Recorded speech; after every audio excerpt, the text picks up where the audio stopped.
Good morning, Faith to Feet family. Dr. Anetta here. So I just wanted to provide another Mentor Monday.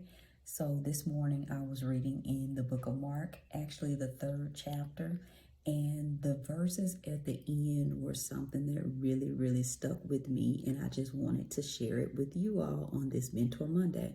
So the last few verses were verses 31 through 35, and this is where Jesus was teaching to a large crowd, including his disciples. So while he was teaching, the Bible tells us that they were circling around Jesus, and Jesus was in the center teaching.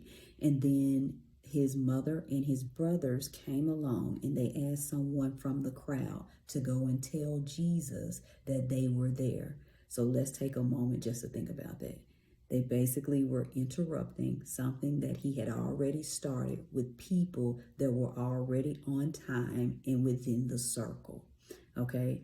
And so Jesus asked them, he said, "Who is my mother? Who is my brothers?" My mother and my brothers are those that are in the will of God, those that are right here in this circle. Okay? So I want to make that practical for us.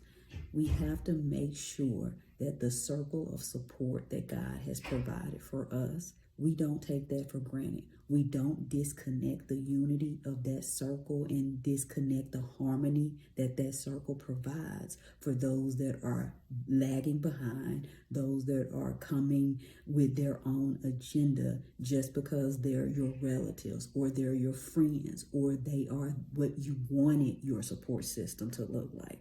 Okay, so on this Mentor Monday, again, don't disrupt or disconnect the unity that God has given you through your support system. Don't disrupt or disconnect the harmony that God is providing in your circle for something that is outside of the circle.